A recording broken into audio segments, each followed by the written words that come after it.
ഒരുപക്ഷെ ലോകത്തുള്ള അന്വേഷകരായിട്ടുള്ള മനുഷ്യരെ ഏറ്റവും കൂടുതൽ സ്വാധീനിച്ചിട്ടുള്ള അന്വേഷകരായിട്ടുള്ള മനുഷ്യരെ, വിശ്വാസികൾ എന്നുള്ള അർത്ഥത്തിലല്ല പറയുന്നു. അന്വേഷകരായിട്ടുള്ള മനുഷ്യരെ ഏറ്റവും കൂടുതൽ സ്വാധീനിച്ചിട്ടുള്ള ഒരു വ്യക്തിത്വം ബുദ്ധനാണ്.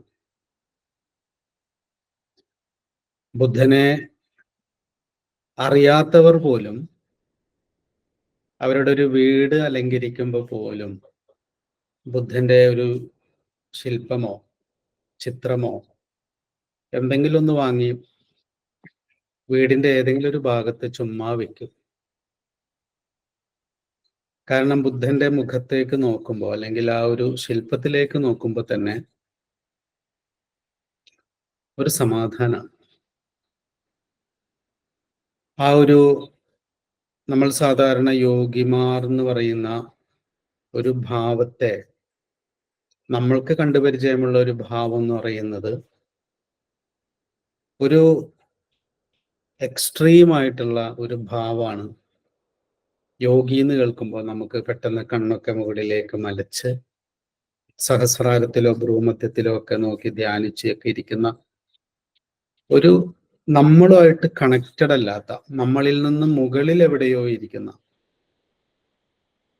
നമുക്കൊന്നും ഒരിക്കലും പ്രാപിക്കാനാവാത്ത ഏതോ ഒരു മേഖലയിൽ ഇരിക്കുന്നവരായിട്ടാണ് പൊതുവെ അനുഭവപ്പെടാറ്. പക്ഷെ ബുദ്ധനെ കാണുമ്പോൾ നമുക്കൊരു സൗമ്യത അനുഭവപ്പെടും.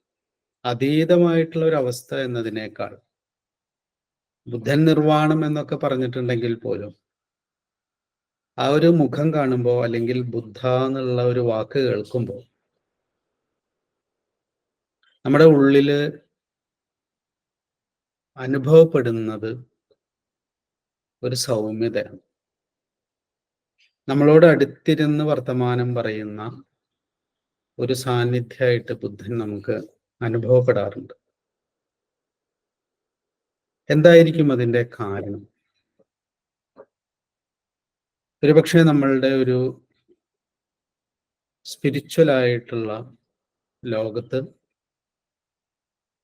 ഏറ്റവും കൂടുതൽ പറഞ്ഞിട്ടുള്ളത് ദൈവത്തെക്കുറിച്ചും ആത്മാവിനെക്കുറിച്ചും അതീതമായിട്ടുള്ള, അല്ലെങ്കിൽ സർവ്വതിനും അധിഷ്ഠാനമായിട്ടുള്ള പൊരുളിനെ കുറിച്ചൊക്കെയാണ് ഏറ്റവും കൂടുതൽ പ്രതിപാദിച്ചിട്ടുള്ളത്, അല്ലെങ്കിൽ ഊന്നൽ കൊടുത്തിട്ടുള്ളത്, നമ്മളോട് ഫോക്കസ് ചെയ്യാൻ പറഞ്ഞിട്ടുള്ളത്. പക്ഷെ ബുദ്ധൻ നേരെ തിരിച്ചാണ് ചെയ്തത്. ബുദ്ധൻ നമ്മളോട് പറഞ്ഞത് നമുക്ക് അറിയാവുന്ന ഇടങ്ങളിൽ ഫോക്കസ് ചെയ്യാനാണ്. അറിയാനാവാത്ത ഇടങ്ങളിൽ ഫോക്കസ് ചെയ്യാൻ പറഞ്ഞപ്പോൾ നമ്മളൊക്കെ, മനുഷ്യൻ തെന്നിപ്പോകും, നമുക്കത് കഴിയില്ല. അവിടെയും ഇവിടെയുമല്ലാത്ത ഒരു വല്ലാത്ത ഒരു അവസ്ഥയിൽ നമ്മൾ പെട്ടുപോകും. സാധാരണ നമ്മളെ പോലെയുള്ള മനുഷ്യർ, അത്യപൂർവമായിട്ടുള്ള മനുഷ്യർക്ക് മാത്രമാണ് ബോധത്തിൽ കാര്യമായ പ്രക്ഷുബ്ധതകളില്ലാത്ത, പ്രശാന്തിയുള്ള, ജന്മസിദ്ധമായിട്ട് തന്നെ കുറച്ചൊക്കെ ഒരു അടക്കം വന്നിട്ടുള്ള മനുഷ്യർക്ക് മാത്രമേ നമ്മുടെ ഉപനിഷത്തുകളും മറ്റു ഋഷീശ്വരന്മാരും ഒക്കെ പറയുന്ന ആ ഒരു പരമ്പൊരുളുമായിട്ടുള്ള ഒരു സാത്മ്യത്തിന്റെ ലോകത്തിലേക്ക് പ്രവേശിക്കാൻ കഴിയുള്ളൂ, അല്ലെങ്കിൽ അതിനോട് കണക്റ്റഡ് ആയിട്ടിരിക്കാൻ പറ്റുള്ളൂ. പക്ഷെ ബുദ്ധൻ പറയുന്നത് നമുക്കറിയാവുന്ന നമ്മളുമായിട്ട് കണക്റ്റഡ് ആവാനാണ്. നമുക്കറിയാവുന്ന നമ്മളായിട്ട് പോലും കണക്റ്റഡ് ആയിട്ടിരിക്കാൻ കഴിയാതെ കഷ്ടപ്പെടുന്നവരാണ് നമ്മൾ. നമുക്കറിയാവുന്ന നമ്മളെ എങ്ങനെ കൈകാര്യം ചെയ്യണമെന്ന് നമുക്കറിയില്ല. നമ്മൾ ഇത്തരം വർഷമൊക്കെ ജീവിച്ചിട്ടും പലതരത്തിലുള്ള അതിസങ്കീർണവും അതിസൗമ്യവുമായിട്ടുള്ള വൈകാരിക ഭാവങ്ങളിലൂടെ നമ്മൾ കടന്നുപോയിട്ടും ആ നമുക്കറിയാവുന്ന നമ്മളുടെ ശാരീരികവും മാനസികവും ബുദ്ധിപരവുമായിട്ടുള്ള പ്രവർത്തനങ്ങളെ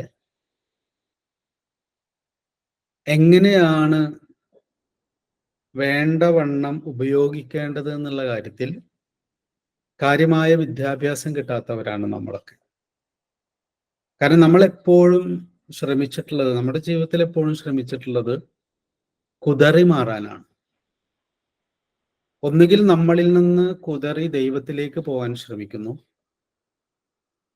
അല്ലെങ്കിൽ നമ്മളെ പൂർണ്ണമായിട്ടും ഉപേക്ഷിക്കാൻ ശ്രമിക്കുന്നു. ദൈവം വേണ്ട, എന്നെയും വേണ്ട. രണ്ടു വഴിയാണ് നമ്മൾ സ്വീകരിക്കുന്നത്. ഒന്നുകിൽ ഈ പ്രശ്നത്തിന്റെ ഒന്നും പരിഹാരം ഇവിടെയല്ല, ദൈവത്തിലാണ് ഇരിക്കുന്നത് എന്ന് തീരുമാനിച്ച് ദൈവത്തിലേക്കോ ബ്രഹ്മത്തിലേക്കോ ആത്മാവിലേക്കോ നമ്മളെ സമർപ്പിക്കാൻ വേണ്ടി നിരന്തരം പരിശ്രമിക്കുന്നു. പക്ഷെ നമ്മൾ യോഗശാസ്ത്രമൊക്കെ പതഞ്ജലിയെ പോലെയുള്ള അല്ലെങ്കിൽ മഹാഗുരുക്കന്മാരുടെ യോഗശാസ്ത്രമൊക്കെ ആഴത്തിൽ മനസ്സിലാക്കിയാൽ നമ്മളിലെ പ്രശ്നങ്ങൾ വേണ്ടവണ്ണം ഹാർമോണൈസ് ചെയ്യാതെ ഒരിക്കലും നമുക്ക് ഈ പറയുന്ന ആത്മാവിലേക്കോ കരുവിലേക്കോ ബ്രഹ്മത്തിലേക്കോ നമ്മളെ കണക്ട് ചെയ്യാൻ കഴിയില്ല എന്ന് അവർ പറഞ്ഞു വെച്ചിട്ടുണ്ട്. യമനിയമാസന പ്രാണായാമ പ്രത്യാഹാര ധാരണ, പിന്നെയാണ് ധ്യാനം സമാധി. അപ്പോ യമനിയമങ്ങളിലൂടെ അവരവരെ ഒന്ന് ഹാർമോണൈസ് ചെയ്യുക എന്ന് പറയുന്ന ഒരു പണി ചെയ്തിട്ട് മാത്രമേ സമാധി ധ്യാനം എന്നൊക്കെ പറയുന്നത് നിങ്ങൾ ചിന്തയ്ക്ക് വിഷയം പോലും ആക്കേണ്ടതുള്ളൂ എന്ന് പറഞ്ഞു വെച്ചിട്ടുണ്ടെങ്കിലും അതൊന്നും നമ്മൾ വേണ്ടത്ര ശ്രദ്ധിച്ചിട്ടില്ല. ഒരുപക്ഷെ അതൊക്കെ നമ്മളെ പഠിപ്പിക്കാൻ ശ്രമിച്ച ആചാര്യന്മാർ പോലും പലപ്പോഴും അതിന് ഊന്നൽ കൊടുത്തിട്ടില്ല. നമ്മൾ ദൈവത്തിനും കോവിലുകൾക്കും ഉപാസനകൾക്കും ക്ഷേത്രങ്ങൾക്കും പള്ളികൾക്കും വിശുദ്ധ ഗ്രന്ഥങ്ങൾക്കും അതിന്റെ മഹത്വം പാടലുകൾക്കുമാണ് ഒരുപാട് പ്രാധാന്യം കൊടുത്തത്. കാരണം നമ്മളിൽ അനുഭവിക്കുന്ന, നമ്മുടെ മനസ്സിൽ നമ്മുടെ ശരീരത്തിൽ നമ്മൾ അനുഭവിക്കുന്ന പ്രശ്നങ്ങളിൽ നിന്ന് കുതറി മാറി ദൈവവുമായിട്ട് അങ്ങ് ഇടപെടൽ തുടങ്ങിയാൽ ഈ പ്രശ്നങ്ങളൊക്കെ പരിഹരിക്കാൻ കഴിയുമെന്ന് കരുതി നമ്മളിൽ നിന്ന് മുകളിലേക്ക് ദൈവത്തിലേക്ക് പോകാൻ ശ്രമിച്ചു. ഇനി അങ്ങോട്ടേക്ക് പോവാത്ത ആൾക്കാർ, ദൈവത്തെയും ബ്രഹ്മത്തെയും താല്പര്യമില്ലാത്ത ആൾക്കാർ, അങ്ങനെയുള്ള മറ്റൊരു വിഭാഗം മനുഷ്യര് ജീവിതത്തിന്റെ നിരർത്ഥകതയിലേക്ക് പോകാൻ ശ്രമിച്ചു. ഇതൊന്നും ശരിയാവാൻ പോകുന്നില്ല എന്ന് പറഞ്ഞ് കംപ്ലീറ്റ് ആയിട്ട് നമ്മളെ നിരാകരിക്കുക എന്ന് പറയുന്ന നിഷേധാത്മകമായിട്ടുള്ള ഒരു നിരാകരണം, പരിപൂർണമായിട്ട് നമ്മളെ അങ്ങ് നിരാകരിക്കുക, ഇതൊന്നും നന്നാവില്ല. ഇങ്ങനെ ഒരു ഭാഗത്ത് നമ്മളെ ഉപേക്ഷിച്ച് രണ്ട് ഇടങ്ങളിലേക്ക് സഞ്ചരിച്ചവരായിരുന്നു, പൊതുവെ സഞ്ചരിക്കുന്നവരാണ് പൊതുവെ മനുഷ്യർ എന്ന് പറയും. നമ്മളൊക്കെ അതിൽ പെടുന്നവരാണ്. വളരെ കുറച്ച് മാത്രമാണ് നമുക്ക് വേണ്ടവണ്ണം നമ്മളെ ഒന്ന് കൈകാര്യം ചെയ്യാൻ കഴിഞ്ഞിട്ടുള്ളത്. പൊതുവെ മനുഷ്യരൊക്കെ അങ്ങനെയാണ്, നമ്മളൊക്കെ ഏറെക്കുറെയൊക്കെ അങ്ങനെയാണ്. ഇവിടെയാണ് വീണ്ടും വീണ്ടും ബുദ്ധൻ നമ്മളോട് ചെയ്തത് ദൈവത്തിൽ നിന്ന് നമ്മളെ പിടിച്ചിറക്കി കൊണ്ടുവരികയും ജീവിതത്തിന്റെ നിരർത്ഥകതയെയും നിരാശയെയും പഴിച്ച് ഇനി ഒന്നും ശരിയാവാൻ പോകുന്നില്ല എന്ന് പഴിച്ച് നമ്മളെ ഉപേക്ഷിച്ച നമ്മളെ ആ ചളിക്കുണ്ടിൽ നിന്ന് പിടിച്ചു കൊണ്ടുവരികയും ചെയ്ത് ദൈവത്തിൽ നിന്ന് ഇറക്കിക്കൊണ്ടുവന്ന് ചളിക്കുണ്ടിൽ നിന്ന് പൊക്കിക്കൊണ്ടുവന്ന് നമ്മളോട് കണക്ട് ചെയ്യാൻ ശ്രമിച്ചു എന്നുള്ളതാണ്. അതുകൊണ്ട് ബുദ്ധൻ പറയുന്ന കാര്യങ്ങൾ 90% നമുക്ക് മനസ്സിലാകുന്ന കാര്യങ്ങളാണ്. എന്തുകൊണ്ടാണ് ബുദ്ധൻ പറയുന്ന കാര്യങ്ങൾ നമുക്ക് മനസ്സിലാകുന്നത്? കാരണം ബുദ്ധൻ മനസ്സിനെ കുറിച്ചാണ് കൂടുതൽ പറഞ്ഞത്. മനസ്സിനെ കുറിച്ച് പറയുന്നതേ മനസ്സിലാകുള്ളൂ. ആത്മാവിനെ കുറിച്ച് പറയുന്നത് നമുക്ക് മനസ്സിലാവില്ല. നിരർത്ഥകമായ ജീവിതത്തെക്കുറിച്ച് പറയുന്നത് നമുക്ക് മനസ്സിലാവില്ല. മനസ്സിലാകുക എന്ന് പറഞ്ഞാൽ തന്നെ മനസ്സിനെ കുറിച്ചുള്ളത് മാത്രമേ മനസ്സിലാകൂ. നമ്മൾ ആ വാക്ക് എന്തുകൊണ്ടാണ് ഉപയോഗിക്കാൻ തുടങ്ങിയത്? അതെനിക്ക് മനസ്സിലായി എന്ന് നമ്മൾ പറയാൻ തുടങ്ങിയത് മനസ്സ് എന്ന് പറയുന്ന ഒരു ഫാക്കൽറ്റിയെ, ഒരു ഇടത്തിൽ നിന്ന് ജീവിക്കുന്നവരാണ് നമ്മൾ. അതിൽ ആകുന്നത് മാത്രമേ നമ്മളെ കൊണ്ട് പറ്റൂ. അല്ലെങ്കിൽ നമുക്ക് അതെനിക്ക് ആത്മാവിലായി എന്ന് പറയാലോ. നമ്മൾ പറയുന്നില്ലല്ലോ. ആ പറഞ്ഞത് എനിക്ക് ആത്മാവിലായി എന്ന് നമ്മൾ പറയാറില്ല. കാരണം ആത്മാവല്ല നമ്മുടെ ടൂള്. മനസ്സാണ് നമ്മുടെ ടൂള്. അത് നമ്മൾ ഉണ്ടാക്കിയതല്ല. മനസ്സിന്റെ ലോകത്തിലാണ് നമ്മൾ ഏറ്റവും കൂടുതൽ ജീവിക്കുന്നത്. അതുകൊണ്ട് മനസ്സിനെ കുറിച്ച് ആര് പറഞ്ഞാലും നമുക്ക് മനസ്സിലാവും. ബുദ്ധൻ ഏറ്റവും കൂടുതൽ ധർമ്മപദ ക്ലാസ് എടുക്കുമ്പോൾ പലരും എന്നോട് പറഞ്ഞിട്ടുണ്ട്, ആത്മോപദേശ ശതകം പോലെ ഡെപ്ത് ഇല്ല. ശരിയാണ്. ബുദ്ധൻ നമ്മളെ സ്പർശിക്കുന്ന കാര്യങ്ങൾ പറയുമ്പോൾ നമുക്ക് അത്ര ഡെപ്ത് ഒന്നും തോന്നൂല. വളരെ സാധാരണ കാര്യങ്ങളാണ് പറയുന്നത്, വളരെ സാധാരണ കാര്യങ്ങൾ. നല്ലതിനോട് ചേർന്നിരിക്കുക, നല്ലതല്ലാത്തതിൽ നിന്ന് മാറിയിരിക്കുക. ഇതിപ്പോ എന്തിത്ര വലിയ കാര്യമാണോ എന്നാണ് ചോദിക്കുന്നത്. സമയം അന്യം ഒക്കെ പറയുമ്പോൾ നമുക്ക് നല്ല ഉഷാറായിരിക്കും. പലവിധമായി അറിയുന്നതന്യ ഒന്നായി വിലസുവതാം സമ എന്നു മേലിലോതും നിലയെ അറിഞ്ഞ് സാമ്യമേലും കലയിൽ അലിഞ്ഞ് കലർന്നിരുന്നിടണം എന്നൊക്കെ പറയുമ്പോൾ വരവാന്നൊക്കെ പറയും. കാരണം അതൊക്കെ വലിയ കാര്യങ്ങളാ. പക്ഷെ ഇവിടെ ധർമ്മപദയിൽ പറയുന്നത് നല്ലതിനോട് ചേർന്നിരിക്കൂ, നല്ലതല്ലാത്തതിൽ നിന്ന് മാറിയിരിക്കൂ. കേൾക്കുമ്പോൾ വളരെ ഇമ്പമുള്ള, വളരെ ലളിതമായിട്ടുള്ള കാര്യമാണ്, എളുപ്പമല്ലാത്ത കാര്യമാണ്. വളരെ സിമ്പിൾ ആയിട്ടുള്ള ഒരു കാര്യമാണ്. കാരണം എന്താണ്? നമുക്ക് താല്പര്യമുള്ളതിനോടൊക്കെ നമ്മൾ ചേർന്നിരിക്കും, അല്ലെങ്കിൽ ചേർന്നിരിക്കാൻ ശ്രമിക്കും. നമുക്ക് താല്പര്യമില്ലാത്ത കാര്യങ്ങളിൽ നിന്നൊക്കെ നമ്മൾ മാറിയിരിക്കും, അല്ലെങ്കിൽ അതിനൊക്കെ നമ്മൾ മാറ്റിയിരുത്തും. മനസ്സിന്റെ ഒരു സ്വഭാവമാണത്. സിമ്പിൾ ആയിട്ടുള്ള ഒരു കാര്യമാണ്. പക്ഷെ നമുക്ക് താല്പര്യമുള്ള കാര്യം നമ്മളുടെ ജീവിതത്തിന്, നമ്മളുടെ മനസ്സിന് സമാധാനം തരുന്നതാണോ എന്നൊരു ചോദിച്ചിട്ടല്ല നമ്മൾ അതിനോട് ചേർന്നിരിക്കാൻ ആഗ്രഹിക്കുന്നത്. ആ ചോദ്യം നമ്മൾ പലപ്പോഴും ചോദിക്കാറില്ല. കാരണം നമ്മുടെ ഉള്ളിൽ നമ്മുടെ ഇഷ്ടങ്ങളെ സൃഷ്ടിക്കുന്നത് നമ്മളല്ല എന്നും, നമ്മളുടെ ബോധാബോധങ്ങളിൽ അടിഞ്ഞുകൂടിയിട്ടുള്ള സംസ്കാരത്തിൽ നിന്ന് ഉണർന്നു വരുന്നതാണ് താല്പര്യങ്ങളെന്നും, ആ താല്പര്യങ്ങള് നമ്മളെ ആ താല്പര്യ വിഷയത്തിലേക്ക് കൊണ്ടുപോകുമ്പോൾ അവിടെ ഒന്ന് നിന്നിട്ട് നീ തന്നെയേ ഉള്ളൂ നിനക്ക് വെളിച്ചമാവാൻ, വേറെ ഒരാളുടെ സഹായവും നിനക്കുണ്ടാവില്ല. നമ്മളെ സ്വാശ്രയത്വത്തിലേക്ക് കൊണ്ടുവരികയാണ് ബുദ്ധൻ.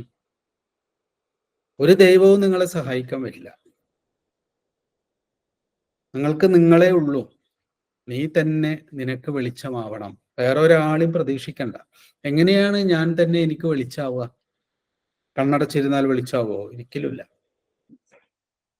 ഞാൻ തന്നെ എനിക്ക് വെളിച്ചമാവേണ്ടത് എങ്ങനെയാണ്?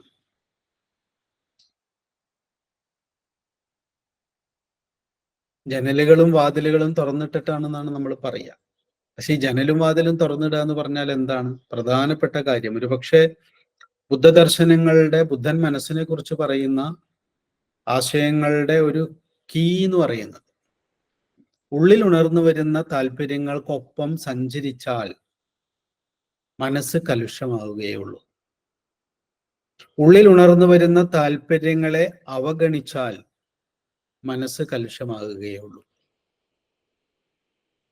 ഉള്ളിൽ ഉണർന്നു വരുന്ന താല്പര്യങ്ങളെ അമിതമായി പരിഗണിച്ചാൽ ഉള്ളു കലുഷമാകും.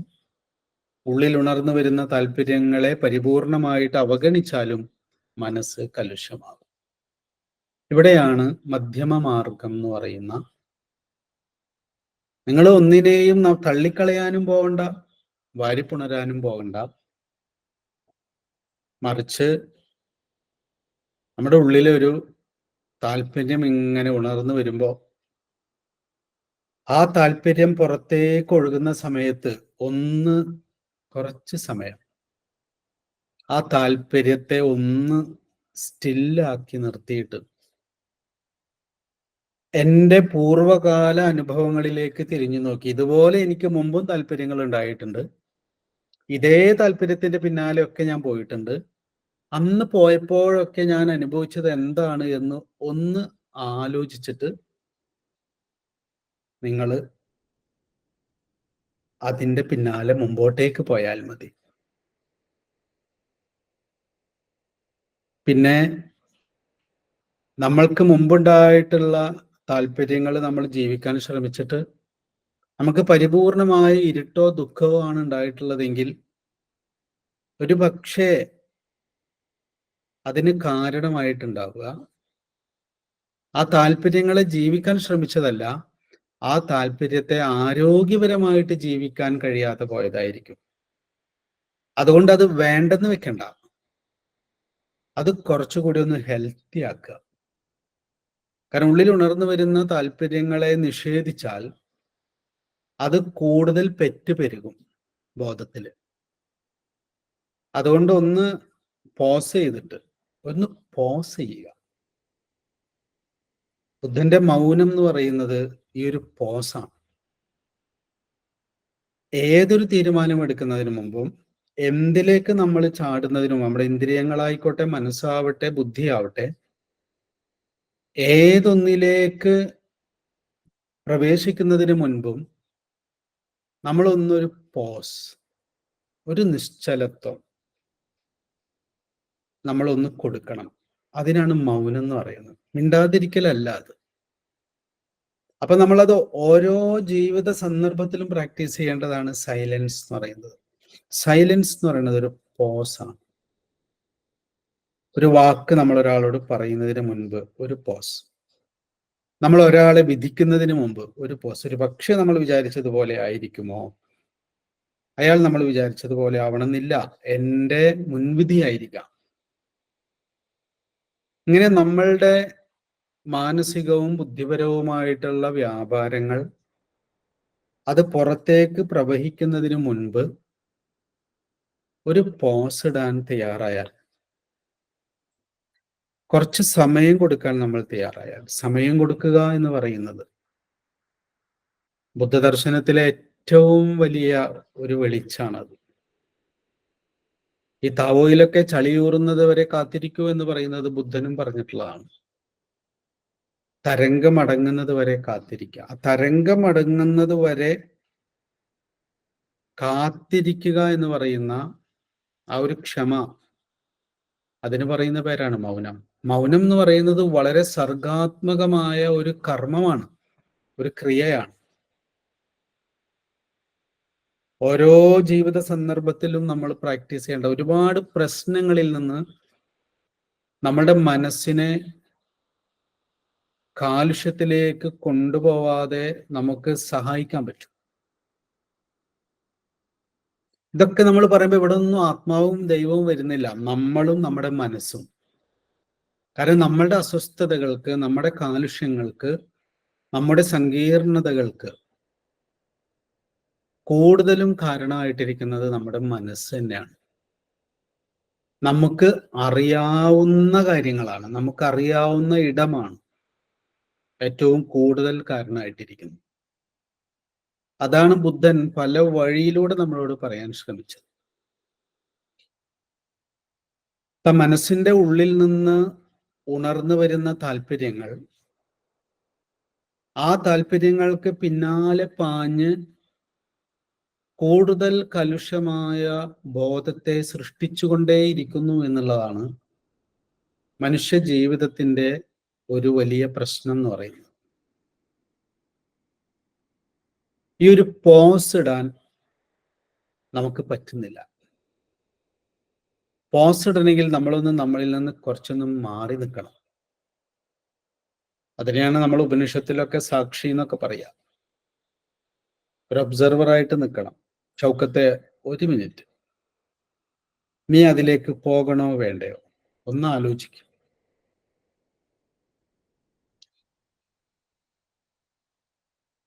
പിന്നെ നമുക്ക് ആ പണി നമ്മൾ പ്രാക്ടീസ് ചെയ്തിട്ടില്ല. നമ്മളെ ചെറുപ്പം മുതൽ അതാരും ശീലിപ്പിച്ചിട്ടില്ല. ദേഷ്യം വരുമ്പോൾ ദേഷ്യം പിടിക്കുക, സ്നേഹം വരുമ്പോൾ സ്നേഹിക്കുക, വെറുപ്പ് വരുമ്പോൾ വെറുക്കുക. എൻ്റെ ഉള്ളിൽ ഉണർന്നു വരുന്നത് അങ്ങനെ തന്നെ പ്രകടിപ്പിക്കുന്നതാണ് സ്വാതന്ത്ര്യം എന്ന് ശീലിച്ച് ജീവിച്ചവരാണ് നമ്മൾ.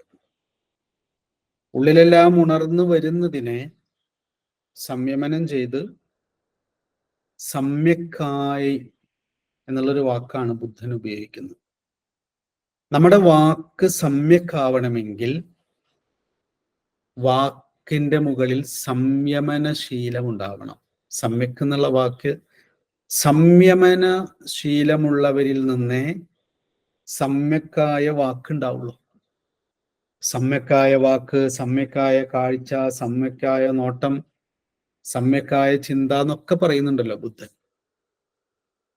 നമ്മുടെ ഉള്ളിൽ നിന്ന് ഉണർന്ന് അങ്ങനെ തന്നെ പുറത്തേക്ക് ഒഴുകുന്നത് നമുക്ക് വേണ്ടി മാത്രം.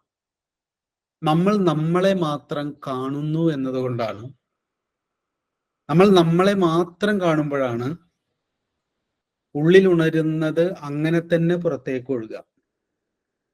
നേരെ മറിച്ച് നമ്മുടെ ഉള്ളിൽ ഉണർന്നു വരുമ്പോൾ നമ്മൾ നമ്മളുടെ ചുറ്റുപാടുമുള്ളതിനെയും ഈ സമ്യക്ക്, ഈ ലോകത്തെ മുഴുവൻ കാണുന്നുണ്ടെന്ന് കരുതുക. എൻ്റെ ഏറ്റവും അടുത്തിരിക്കുന്ന ആളെ മുതൽ ബാക്കിയുള്ളവരെ മുഴുവൻ നമ്മൾ കാണുന്നുണ്ടെങ്കിൽ നമ്മുടെ വാക്ക് സമ്യക്കായ വാക്കാവും. ഒരുവനു നല്ലതും അന്യനല്ലലും ചേർപ്പൊരു തൊഴിൽ ആത്മവിരോധി എന്ന് നാരായണ ഗുരു പറയുന്നതിന്റെ മറ്റൊരു വേർഷനാണ്. എൻ്റെ ഉള്ളിലൊരു ഒരാളോടൊരു കാര്യം പറയാൻ വേണ്ടി ഒരു റീസൺ എന്നെ ട്രിഗർ ചെയ്തപ്പോ എൻ്റെ ഉള്ളിൽ നിന്ന് അയാളോട് ക്ഷോഭത്തോടെ പറയാൻ വേണ്ടി പൊങ്ങി വന്ന വാക്ക് തികച്ചും വ്യക്തിപരമായ വാക്കാണ്. ഷൗക്കത്തിന്റെ വാക്കാണ്, ഷൗക്കത്തിന്റെ ഫീലിംഗ് ആണ്, വ്യക്തിഗതമായ വാക്കാണ്. ആ വ്യക്തിഗതമായ വാക്ക് എൻ്റെ ബോധത്തിൽ ഇങ്ങനെ ഉണർന്നു വരുമ്പോൾ നേരത്തെ നമ്മൾ പറഞ്ഞ ആ ഒരു പോസ്, ഞാനൊന്ന് ആലോചിക്കുകയാണ്. ഞാനിതൊക്കെ ഇങ്ങ് പുറത്തേക്ക് ഒഴുക്കി വിട്ടാൽ ഇത് എളുപ്പമുള്ള കാര്യമല്ല. ഒരു 100 പ്രാവശ്യം പ്രാക്ടീസ് ചെയ്താൽ, നന്നായി പ്രാക്ടീസ് ചെയ്യുകയാണെങ്കിൽ ഒരു 10 പ്രാവശ്യം വിജയിക്കാൻ പറ്റും, 90 പ്രാവശ്യം നമ്മൾ തോറ്റുപോകും. പക്ഷെ 10 സ്ഥലത്തെങ്കിലും നമുക്കിത് വിജയിക്കാൻ കഴിഞ്ഞാൽ തന്നെ നമ്മൾ കൊള്ളാം എന്നുള്ളതാണ്. നമ്മൾ എൻ്റെ വാക്കിനെ നമ്മളൊന്ന് സംയമനം ചെയ്ത് വാക്കിനെ സംയമനം ചെയ്ത്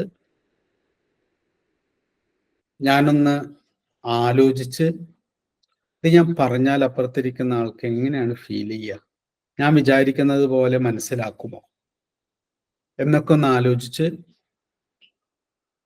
എനിക്കും മറ്റുള്ളവർക്കൊക്കെ സൗമ്യമായി മനസ്സിലാക്കാവുന്ന രീതിയിൽ നമ്മളത് പുറത്തേക്ക് പറയുമ്പോൾ അത് സമ്യക്കായ വാക്കായിട്ട് മാറും.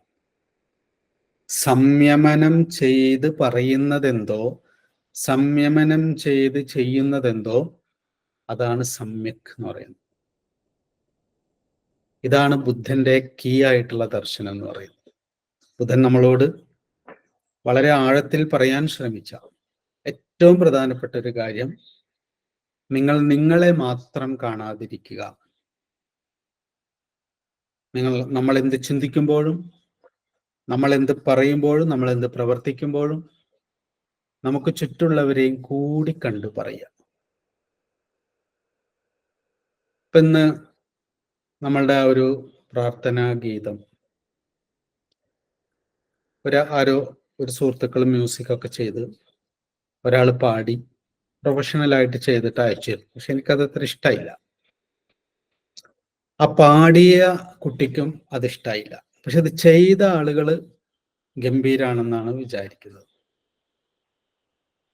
അപ്പൊ എനിക്ക് മ്യൂസിക്കിനെ കുറിച്ച് വലിയ ധാരണയൊന്നുമില്ല. പക്ഷെ ഞാനത് കേട്ടപ്പോൾ അതിലെ ചില ഭാഗങ്ങളൊക്കെ ഒന്ന് ഒഴിവാക്കിയിരുന്നെങ്കിൽ അത് നന്നാവുമെന്ന് തോന്നി. അപ്പൊ ഞാനൊന്ന് ആലോചിച്ചു. എനിക്ക് ഫസ്റ്റ് ഫീൽ ചെയ്യുന്നത് എന്താണ്, അത് കേട്ടു, എനിക്കിഷ്ടായില്ല, അത് കൊള്ളൂല. ഞാൻ ഉടനെ ഫോൺ എടുത്തു. അത് കഷ്ടപ്പെട്ടിട്ടാണ് മനുഷ്യരത് ചെയ്തിട്ടുള്ളത്. നേരെ അവരെ വിളിച്ചിട്ട് അങ്ങ് പറയാ, എനിക്കത് ഇഷ്ടമായില്ല കേട്ടോ, ഒന്നിനും കൊള്ളൂല, അത് പോരാ, ഇങ്ങനെയല്ല അത് ചെയ്യണ്ടത്, ഇങ്ങനെയാണ് പറയുക. സ്വാഭാവികമായിട്ട് അങ്ങനെ പറയാ. പക്ഷെ ബുദ്ധനെ നമ്മൾ കുറച്ചെങ്കിലും ഹൃദയത്തിലേക്ക് സ്വീകരിച്ചാൽ അങ്ങനെ പറയില്ല. നമ്മളൊന്ന് ആലോചിക്കും, ഒന്നും കൂടി കേൾക്കും, ഒന്നും കൂടി കേൾക്കും. അങ്ങനെ പല പ്രാവശ്യം കേട്ടിട്ട് അതിൽ കൊള്ളാവുന്നതൊക്കെ നമ്മൾ ഇങ്ങ് എടുക്കും. കാരണം അത് അടിമുടി മോശമല്ലല്ലോ, മുഴുവൻ മോശമായിട്ടുള്ള കാര്യമല്ല. അപ്പൊ കൊള്ളാവുന്നത് ഏതൊക്കെയാണ്, ഏത് ഭാഗമൊക്കെയാണ് അതിൽ അസ്വസ്ഥത ഉണ്ടാക്കുന്നത്, അത് തീരുമാനിക്കും ഫസ്റ്റിൽ. ഇതൊക്കെ ചെയ്യണമെങ്കിൽ നമുക്ക് സംയമനം വേണം. ഇന്നുണ്ടായ കാര്യം ഞാൻ പറയാം. ആദ്യം തന്നെ ഉടനെ ഞാൻ ഫോൺ എടുത്തു, ഞാൻ വിളിച്ചു, നന്നായിട്ടുണ്ട് എന്ന് പറയും. പെട്ടെന്ന് ഫോൺ അടിക്കുകയും ചെയ്തു, ആൾ എടുക്കുകയും ചെയ്തു. ആ പാട്ട് കുഴപ്പമില്ല എന്നിട്ട്, പക്ഷെ കുറച്ച് കാര്യം കൂടി എനിക്ക് പറയാനുണ്ട്, ഞാൻ കുറച്ച് കഴിഞ്ഞിട്ട് വിളിക്കാറുണ്ട്, ഞാൻ ഫോൺ കട്ട് ചെയ്യും. എന്നിട്ട് ഞാൻ പിന്നെ ആദ്യം ചെയ്തത്, പറയുന്നതിന് മുൻപ് ഇത് പാടിയ ഒരു കുട്ടിയുണ്ടല്ലോ, അപ്പൊ അവളൊന്ന് വിളിക്കാം. അങ്ങനെ ആ പാടിയ കുട്ടീനെ വിളിച്ചു, അവരോട് സംസാരിച്ചു. ഞാൻ ചോദിച്ചു, നിങ്ങൾക്ക് ഇഷ്ടമായോ, പാട്ട് ഇഷ്ടമായോ? പറഞ്ഞു കുറെ ഭാഗം കൊള്ളാം, പക്ഷെ ചിലതൊക്കെ ഒരു പ്രശ്നമായിട്ട്. ഞാൻ പറഞ്ഞു ഇന്ന കാര്യങ്ങളാണ് പ്രശ്നം. അതെ അതെ അതെ, അത് തന്നെയാണ് പ്രശ്നം. അപ്പൊ നിങ്ങൾ എന്താണത് അവരോട് പറയത്തില്ല, എനിക്ക് പേടിയാണ് പറയാൻ. കാരണം നമ്മളത് പറഞ്ഞാൽ അവർ ഇത്രയും കഷ്ടപ്പെട്ട് ഒരുപാട് കാര്യങ്ങളൊക്കെ ചെയ്തതല്ലേ, പിന്നെ നമ്മൾ പറയുമ്പോൾ അവർക്കത് അസ്വസ്ഥതയാവും. നമുക്ക് നിങ്ങളിത് പറയാതെ ഇത് നാളെ അവർ ഇതിന്റെ ഔട്ട് പുറത്തു വന്ന് ഇത് അവരെല്ലായിടത്തും പോസ്റ്റ് ചെയ്ത് നിങ്ങൾക്ക് വിഷമാവില്ല. അയ്യോ, അതൊന്നും വിഷമായിരിക്കും. അപ്പൊ രണ്ട് പെർസ്പെക്റ്റീവാണ്.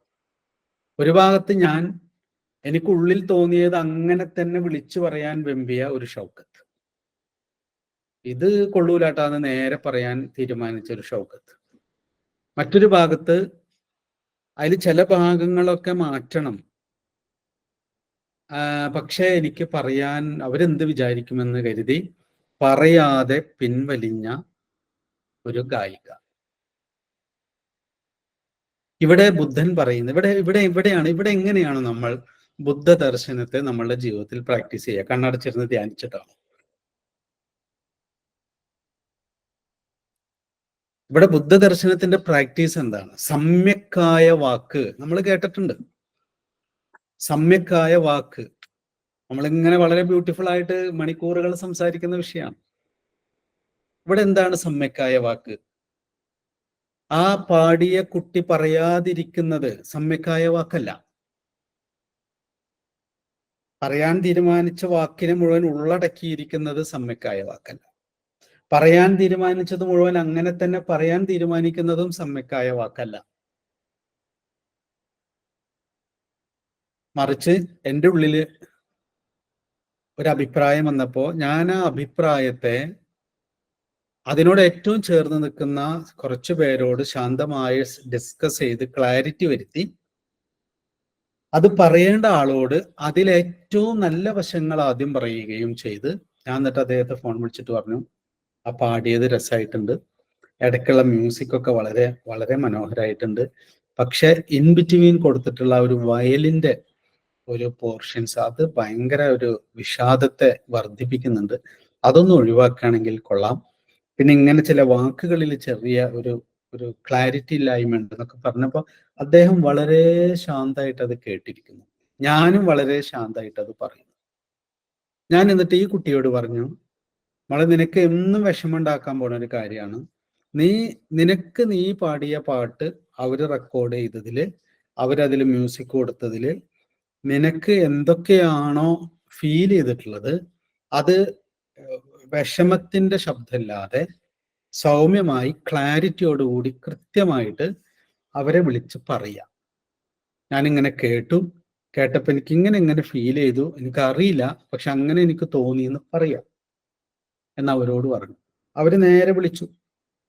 അവര് വിളിച്ച് കൃത്യമായി കറക്റ്റായിട്ട് കാര്യങ്ങൾ, അത് ഞാൻ പറഞ്ഞതുമായിട്ട് ഒരുപാട് സാമ്യം ഉണ്ടായിരുന്നു. അവരത് കേട്ടു. അത് കഴിഞ്ഞതിന് ശേഷം ആളെന്നെ വീണ്ടും വിളിച്ചു, എന്നിട്ട് പറഞ്ഞു, ഇങ്ങനെ ആ പാടിയ കുട്ടി വിളിച്ചിരുന്നു, അവരും ഇങ്ങനെ പറഞ്ഞു, ഇതെന്ന് ആദ്യം പറയണമെങ്കിൽ നന്നായിരുന്നു, പക്ഷെ അത് മുമ്പ് ആ കുട്ടി പറഞ്ഞില്ല, അന്ന് കൊള്ളാമെന്നാ പറഞ്ഞത്, അത് പേടിച്ചിട്ട് പറയാതിരുന്നു. ആ കുട്ടി പേടിച്ചിട്ട് പറയാതിരുന്നു, ഞാൻ ധൈര്യത്തോടു കൂടി പറയാനും ഇരുന്നു. രണ്ട് കാര്യമാണ്. എനിക്കിപ്പോ പറഞ്ഞാൽ എന്താ ഒരു പ്രശ്നമില്ലാന്ന് വെച്ചാൽ ധൈര്യത്തോടു കൂടി ഞാൻ അങ്ങ് വായ തുറന്ന് പറയാൻ ശ്രമിക്കുന്നു. ഒരാൾ പേടിച്ചിട്ട് പറയാതിരിക്കുന്നു. ഇതിന്റെ രണ്ടിന്റെയും ഇടയിലാണ് മധ്യമമായ മാർഗം എന്ന് പറയുന്ന ബുദ്ധൻ ഇരിക്കുന്നത്. സൗമ്യമായ ശാന്തമായ ബുദ്ധൻ ആ കുട്ടി പറയാതിരിക്കുന്നത് സംയമനമല്ല. നമ്മൾ വിചാരിക്കുന്നതാ, ഞാനെല്ലാം വിട്ടു, ഇനി ഒന്നിലേക്ക് ഞാൻ ഇടപെടുന്നില്ല. അത് സംയമനമല്ല, ഉള്ളിൽ യുദ്ധമാണ്. സംയമനം ശാന്തിയാണ്. പറയേണ്ട കാര്യങ്ങൾ കൃത്യമായി സമാധാനത്തോടെ നിയന്ത്രണത്തോടെ പറയുന്നതിനാണ് സംയമനം എന്ന് പറയുക. പറയാതിരിക്കൽ സംയമനമല്ല. നമ്മൾ ക്ഷമ, എന്താണ് തിദിക്ഷ എന്നുള്ള വാക്കിന്റെ അർത്ഥം? സംയമനത്തിന്റെ സഹനം സർവദുഃഖാനാം അപ്രതികാരപൂർവകം ചിന്താ വിലാപരഹിതം എന്നാണ് പറയുക. പ്രതികാരബുദ്ധി ഇല്ലാതെ ചിന്താവിലാപമില്ലാതെയുള്ള സഹനമാണ് തിദിക്ഷ. അതാണ് ഈ സംയമനം എന്ന് പറയുന്നത്. ഇവിടെ ആ കുട്ടി ഇരുന്ന് ഇപ്പൊ കരയാണ്, ഉള്ളില് പരാതിയാണ്, എന്തൊരു കഷ്ടാണ്, ഞാൻ അതിനിപ്പോ എങ്ങനെ പറയും, അതിനിപ്പോ ഇങ്ങനെ ഇതിനാണ് പരാതി പരിപ ചിന്താവിലാപം. ചിന്തിച്ചു വിലപിക്കുന്നുണ്ട് ഉള്ളിലിരുന്നിട്ട്. സംയമനമല്ല. ഞാനിപ്പോ അത് അവരോട് എങ്ങനെ പറയും, പറഞ്ഞാൽ അത് അവരെങ്ങനെ എടുക്കും, ഇനിയിപ്പോ വേണ്ട, എന്തെങ്കിലും ആവട്ടെ. ഇതിനാണ് ചിന്താവിലാപം എന്ന് പറയുന്നത്. അപ്പൊ അത് തിദിക്ഷാവില്ല, അത് സംയമനാവില്ല, അത് ക്ഷമയാവില്ല. അപ്പൊ സംയമനം എന്ന് പറയുന്നത് അടക്കി വെക്കലല്ല, തുറന്നു വിടലുമല്ല. സമ്യക്കായ വാക്കാണ് സംയമനം. എനിക്കും ആ മ്യൂസിക് നിർമ്മിച്ച ആ ഗ്രൂപ്പിനും അത് പാടിയ കുട്ടിക്കും ഒരുപോലെ സമാധാനം നൽകുന്ന തരത്തിലുള്ള വാക്ക് ഞാൻ പറയുന്നതാണ് സംയമനമുള്ള വാക്ക്. സംയമനം ചെയ്ത വാക്കാണ് സമ്യക്കായ വാക്ക്. അപ്പൊ എന്താ ഉണ്ടാവുക? മൂന്നാളിൽ പരിവർത്തനം ഉണ്ടാവും. കാരണം 3 ആളിലും മാറ്റം ഉണ്ടാവുകയാണ്. ഞാൻ അങ്ങനെ തന്നെ വിളിച്ചു പറയാൻ പറഞ്ഞത് അങ്ങനെ പറയാതിരുന്നത് നന്നായി എന്ന് എനിക്ക് തോന്നും. അവിടെ പാട്ടുപാടി കുട്ടി അയ്യോ ഒന്നും പറയണ്ട എന്ന് തീരുമാനിച്ചിരുന്നത്, അത് ഞാൻ കൃത്യമായി കാര്യകാരണ സഹിതം പറഞ്ഞത് നന്നായി എന്ന് തോന്നും. മൂന്നാമത്തെ ആൾക്ക് ഇവര് രണ്ടുപേരുടെയും വാക്ക് കേട്ട് ഞങ്ങൾ ഉറപ്പിച്ചു വെച്ചിരുന്ന ഒരു കാര്യത്തിൽ മാറ്റം വരുത്തിയത് നന്നായി എന്നവർക്കും തോന്നും. 3 പേരിലാണ് ട്രാൻസ്ഫോർമേഷൻ ഉണ്ടാകുന്നത്. ഇതിനെയാണ് സമ്യക് ദർശനം എന്ന് പറയുന്നത്. അതാണ് സ്പിരിച്വൽ പ്രാക്ടീസ് എന്ന് പറയുന്നത്.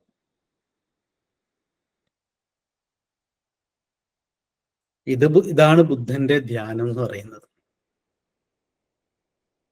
നീ നിനക്ക് വെളിച്ചമാകുക. ഞാൻ തന്നെ എനിക്ക് വെളിച്ചമാകുന്നത് ഇവിടെയാണ്. അത് അവരത് ഓക്കെ പറയുന്നു. ആ പാടിയ കുട്ടിക്ക് സന്തോഷമാവുന്നു. ഇത് രണ്ടും കേൾക്കുമ്പോ എനിക്ക് എന്താ, പെട്ടെന്ന് എൻ്റെ ഉള്ളിൽ ഒരു വെളിച്ചം വന്ന പോലെയാണ്. ശരിയാണ്, ഷൗക്കത്ത് പറഞ്ഞത് ശരിയാണ്, ഞങ്ങളത് പിന്നീട് ആലോചിച്ചു. ആ കുട്ടി വിളിച്ചു പറയുന്നു, ഷൗക്കത്തേട്ട എത്ര സമാധാനം ഉണ്ടെന്ന് അറിയാം, എനിക്ക് എന്നോട് അങ്ങനെ പറയാൻ പറഞ്ഞതിൽ, അതുകൊണ്ട് എനിക്ക് ഭയങ്കര സമാധാനമായി എന്ന് പറയും. ഞാൻ എന്നോട് പറയുന്നു, ഷൗക്കത്തെ നീ അപ്പൊ തന്നെ വിളിച്ചിട്ട് നിന്റെ അഭിപ്രായം വെട്ടിത്തുറന്ന് പറയാതിരുന്നത് നന്ന്. വെട്ടിത്തുറന്ന് പറയലല്ല സത്യസന്ധത എന്ന് പറയുന്നത്. പറയേണ്ട കാര്യങ്ങൾ മറ്റുള്ളവരെ കഴിയുന്നത്ര അലോസരപ്പെടുത്താതെ പറയുക എന്നുള്ളതാണ്. നമുക്കൊന്നും ചില സമയത്തൊന്നും പറ്റില്ല. ഞാൻ ഇങ്ങനെ ആലോചിക്കുന്നുണ്ട്, എൻ്റെ ജീവിതത്തിൽ നമ്മളിങ്ങനെ വെട്ടിത്തുറന്ന് ദേഷ്യം പിടിച്ച് പറഞ്ഞു പോയ കാര്യങ്ങൾ നമുക്ക് തിരിച്ചെടുക്കാൻ പറ്റില്ലല്ലോ. പക്ഷെ ഇങ്ങനെ നിയന്ത്രിച്ച് പറഞ്ഞ സമയത്തൊക്കെ അനുഭവിച്ചിട്ടുള്ള ഒരു ശാന്തി ഉണ്ട്, സമ്യക് സമാധി. ഒരു സമ്യക്കായ സമാധാനമാണത്. എന്താണ് സമ്യക് സമാധാനം? ഇപ്പൊ ഇവിടെ ഞാനൊരു സമാധാനം അനുഭവിക്കുമ്പോൾ അത് എൻ്റെ മാത്രം സമാധാനമല്ല. സമ്യക് സമാധാനം ബുദ്ധൻ പറയുന്നു. ആ മ്യൂസിക്കിന്റെ നിർമ്മാണ പ്രവർത്തനങ്ങൾ നടത്തിയവർക്കും അവിടെ സമാധാനമുണ്ട്. ആ പാടിയ കുട്ടിക്ക് സമാധാനമുണ്ട്, എനിക്ക് സമാധാനമുണ്ട്, നാളെ ഒരു പക്ഷെ അത് കേൾക്കാൻ പോകുന്നവർക്ക് ഇതിന്റെ മുമ്പ് ഇറങ്ങിയിരുന്നെങ്കിൽ അതിനേക്കാൾ സമാധാനം കിട്ടും. അപ്പൊ വ്യഷ്ടിഗതമായ താല്പര്യം മാറ്റിവെച്ച് സമഷ്ടിഗതമായ താല്പര്യത്തിലേക്ക് വികസിപ്പിക്കുമ്പോൾ നമ്മൾ അനുഭവിക്കുന്ന സമാധാനമാണ് സമ്യക് സമാധാനം.